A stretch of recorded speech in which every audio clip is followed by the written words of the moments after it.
بسم اللہ الرحمن الرحیم۔ محترم سامعین و ناظرین، آج ہم پھر ایک مرتبہ اپنے درس خلاصہ تفسیر قرآن میں حاضر ہیں۔ آج کی اس ویڈیو کے اندر چھٹے پارے کا خلاصہ بیان کیا جائے گا۔ پانچویں پارے کے آخر میں منافقین کی مذمت تھی اور سخت ترین عذاب کی وعید سنائی گئی تھی، اس لیے چھٹے پارے کے شروع میں یہ اہم اصول بتلایا گیا کہ اسلام دوسروں کے عیوب کی پردہ پوشی کا حکم دیتا ہے۔ کسی کے اندر کوئی بری بات پائی جاتی ہے تو لوگوں کے سامنے ظاہر کرنے کو پسند نہیں کیا گیا، مگر اس کے باوجود مظلوم کو انصاف کے حصول کے لیے ظالم کے خلاف آواز بلند کرنے کی اجازت دی گئی۔ عنقریب مظلوم کی فریاد رسی ہوگی اور ظالم کو اپنے ظلم کی سزا مل کر رہے گی۔ البتہ اگر کوئی درگزر کر کے نیکی کرے پھر اس پر ثواب کی امید رکھے تو اللہ تبارک و تعالیٰ اس کو اجر و ثواب عطا فرمائے گا۔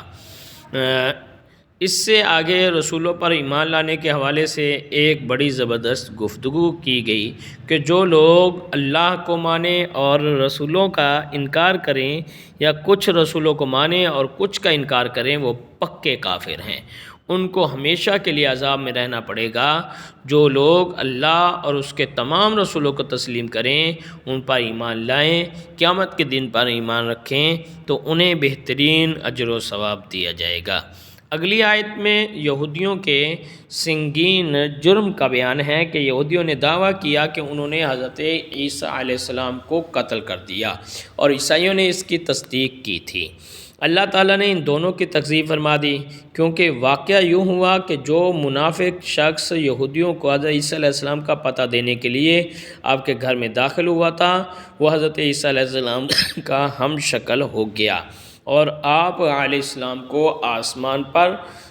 تشریف لے جانے کا حکم ہو گیا۔ یہودیوں نے اسی منافق کو حضرت عیسیٰ علیہ السلام سمجھ کر سولی دے دی۔ اللہ تعالیٰ نے ارشاد فرمایا وَمَا قَتَلُوهُ وَمَا صَلَبُوهُ وَلَكِنْ شُبِّهَ لَهُمْ، انہوں نے نہ تو حضرت مسیح کو قتل کیا اور نہ اسے سولی دی، بلکہ یہودیوں کے لیے حضرت مسیح سے ملتا جلتا ایک آدمی بنا دیا گیا۔ اور کچھ آگے چل کر بیان فرمایا کہ کوئی کتابی ایسا نہیں جو حضرت عیسیٰ علیہ السلام کی وفات سے پہلے ان پر ایمان نہ لے آئے، لہٰذا پتہ چلا کہ عیسیٰ علیہ السلام کی وفات نہیں ہوئی، ابھی آپ زندہ ہیں، قیامت کے قریب تشریف لائیں گے اور یہود و نصارہ آپ کے ہاتھ پر اسلام لے آئیں گے۔ اس سے آگے یہ بھی بتایا گیا کہ یہودیوں کی ظالمانہ حرکتوں کی وجہ سے بعض چیزیں ان پر حرام کر دی گئیں، منع کرنے کے باوجود سود کھانے، لوگوں کا مال ناجائز طریقے سے ہڑپ کر جانے کی وجہ سے ان کے لیے دردناک عذاب تیار کیا گیا ہے۔ لیکن ان میں ایسے اعتدال پسند اور علم اور فضل والے بھی موجود ہیں جو علم کی گہرائیوں تک رسائی رکھتے ہیں۔ یہ اس علم کی صداقت کا فیض ہے کہ وہ اللہ پر، اس کے نازل کردہ کلام پر اور آخرت پر ایمان لاتے ہیں اور نماز اور زکوٰۃ کی پابندی کرتے ہیں۔ ان کے لیے خوشخبری سنائی گئی کہ عنقریب اللہ پاک انہیں بے حساب انعامات سے نوازے گا۔ پھر مختصر انبیاء کا ذکر کیا گیا کہ ہم نے حضرت نوح، حضرت ابراہیم، حضرت اسماعیل، حضرت اسحاق، حضرت یعقوب، حضرت عیسیٰ، حضرت یونس، حضرت ہارون، حضرت سلیمان علیہ السلام کو نبی بنایا، اور یوں ہی ہمارے پیارے آقا صلی اللہ علیہ وسلم کو یہ بیان کیا گیا کہ اے پیارے حبیب، انہی انبیاء کی طرح آپ کو بھی نبی برحق بنایا گیا ہے، یعنی حضور علیہ السلام تو پہلے سے ہی نبی ہیں۔ بیان کرنے کا مقصد لوگوں پر ظاہر کرنا ہے اور نبی پاک صلی اللہ علیہ وسلم کی شان و عظمت کو بیان کرنا ہے، یہ آپ صلی اللہ علیہ وسلم کی تسکین خاطر کے لیے۔ اگر آپ کی نبوت کی گواہی یہودی دینے کے لیے تیار نہیں تو اس سے آپ کو کوئی فرق نہیں پڑتا، اللہ اور اس کے فرشتوں کی گواہی کافی ہے۔ اس کے بعد عیسائیوں سے خطاب ہوا کہ فرمایا گیا کہ دین میں مبالغہ آمیزی نہ کرو، حد سے نہ بڑھا کرو، ادب و احترام کے جذبات کو اپنی حدود میں رکھنا چاہیے۔ حضرت عیسیٰ علیہ السلام کو معاذ اللہ کہنا یا اللہ کا بیٹا کہنا یہ کوئی دینداری نہیں۔ حضرت مسیح عیسیٰ ابن مریم اللہ کے مقرب فرشتوں نے بھی انہیں بندہ کہا، تو یہ بھی اللہ تبارک و تعالیٰ کے بندہ ہیں اور بندہ کہلانے میں کسی قسم کی آر محسوس نہیں کرتے۔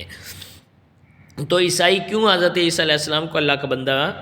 کہنے میں آر محسوس کرتے ہیں؟ معبود تو اللہ تبارک و تعالیٰ کی ذات ہی ہے، وہ اولاد سے پاک ہے، اس کے ہاں قرب حاصل کرنے کا جو معیار ہے نیک اعمال ہیں، اور ایمان اور اعمال صالحہ کر کے اس کا اجر و ثواب حاصل کیا جا سکتا ہے۔ اس کے بعد اللہ تبارک و تعالیٰ نے ایک بار پھر انسانوں کو دعوت دی کہ تمہارے پاس قرآن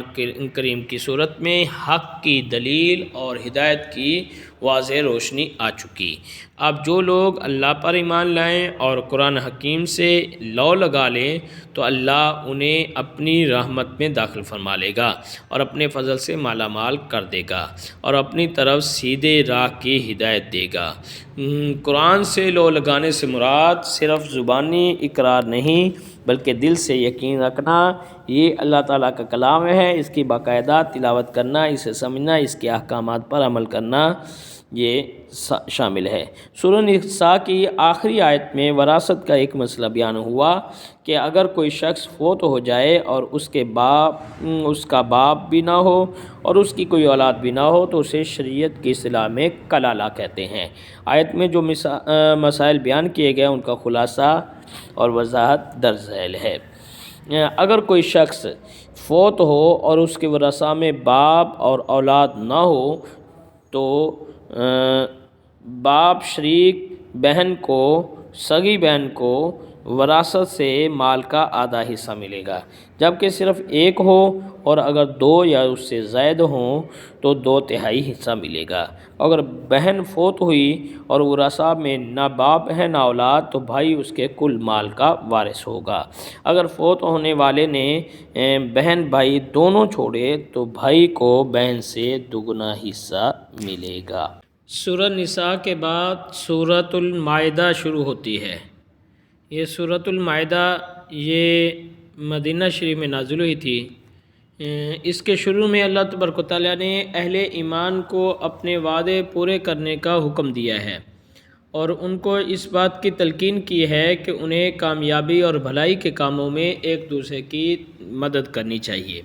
اور گناہ اور ظلم کے کاموں میں ایک دوسرے کی مدد نہیں کرنی چاہیے۔ اس کے بعد 10 چیزوں کی حرمت بیان کی گئی ہے: مرا ہوا جانور، بہتا ہوا خون، سور کا گوشت جس پر اللہ کے علاوہ کسی اور کا نام ذبح کے وقت پکارا گیا ہو، جو جانور گلا گھٹ کر مر گیا، جو جانور چوٹ لگنے سے مر گیا، جو جانور گر کر مر گیا، جو جانور سینگ لگنے سے مر جائے، اور وہ جانور جس کو درندے پھاڑ کھائیں مگر وہ جسے تم نے مرنے سے پہلے ذبح کر لیا، اور 500 سے قسمت کا حال معلوم کرنا یہ بھی حرام ہے، ممنوع ہے۔ ارشاد باری تعالیٰ ہے کہ آج کفار تمہارے دین سے نا امید ہو گئے، ان سے مت ڈرو، مجھ سے ڈرو۔ آج ہم نے تمہارے لیے تمہارا دین مکمل کر دیا اور اپنی نعمتیں تم پر پوری کر دیں اور تمہارے لیے اسلام کو بطور دین پسند کر لیا۔ اس صورت میں اللہ تبارک و تعالیٰ نے اہل ایمان کو مومن عورتوں کے ساتھ ساتھ اہل کتاب کی پاک دامن عورتوں سے بھی نکاح کی اجازت دی ہے، ان کے حق مہر ادا کرنے کا حکم دیا، ان کی عفت قائم رکھنے اور ان سے کھلی بدکاری اور چھپی دوستی نہ رکھنے کا حکم دیا۔ تو اس سے اللہ تبارک و تعالیٰ نے غیر مسلم اہل کتاب جو ہیں ان سے نکاح کی اجازت دے دی، اور دوسرے پارے میں یہ موجود ہے کہ مشرکین سے نکاح نہیں کریں، نہ مشرک عورتوں سے نہ مشرک مردوں سے۔ یہاں اہل کتاب عورتوں سے نکاح کی اجازت ہے، تو اہل کتاب میں سے اگر کوئی شخص مشرک ہو، شرک بھی ساتھ کرتا ہو، تو پھر اس پر وہی مشرکین والے احکام جاری ہوں گے۔ اس کے بعد پاکی کا بیان ہے، وضو کا طریقہ ذکر کیا گیا ہے، چہرے اور بازوؤں کو کہنیوں تک دھونا، سار کا مسح کرنا اور پاؤں دھونے کا حکم موجود ہے۔ نیز بیماری اور سفر کی حالت میں مٹی سے تیمم کرنے کا ارشاد موجود ہے۔ اللہ تبارک و تعالیٰ نے عیسائیوں کے اس قول کو رد فرمایا کہ وہ عیسیٰ علیہ السلام کو خدا کہتے ہیں، اور اگر عیسیٰ علیہ السلام، ان کی والدہ حضرت مریم اور زمین میں جو کچھ بھی ہیں، اگر اللہ تعالیٰ ان کو فنا کر دے تو اللہ تعالیٰ کو کوئی پوچھنے والا نہیں ہے۔ حضرت موسیٰ علیہ السلام کا یہاں ایک قصہ بھی موجود ہے کہ حضرت موسیٰ علیہ السلام آپ نے اپنی قوم سے کہا کہ خدا نے تم پر جو انعامات کیے ہیں ان کو یاد کرو، تم میں انبیاء مبعوث کیے، تمہیں بادشاہت عطا کی گئی، اور تمہیں وہ کچھ دیا گیا جو کائنات کے اندر دوسروں کو، تمہارے زمانے والوں کو نہیں دیا گیا۔ تو خدا کے احسانات کا احساس دلانے کے بعد حضرت موسیٰ علیہ السلام نے اپنی قوم سے کہا کہ اے میری قوم، تم لوگ ارض مقدس میں داخل ہو جاؤ۔ فرمایا کہ اگر تم لوگ ارض مقدس میں داخل ہو جاؤ تو یقیناً تم غالب ہوگے، اور اگر تم مومن ہو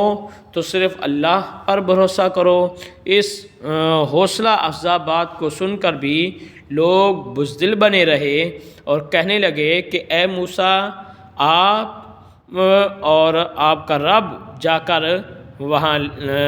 قتال کریں، ہم تو یہاں بیٹھے ہیں۔ تو اس پر حضرت موسیٰ علیہ السلام نے اللہ تبارک و تعالیٰ سے عرض کیا کہ میں اپنا اور اپنے بھائی کا معاملہ جو ہے اس کا ذمہ دار ہوں تیری بارگاہ میں، قوم جو ہے اس کے نافرمان ہے، تو اس کے اور ہمارے درمیان فیصلہ فرما دے۔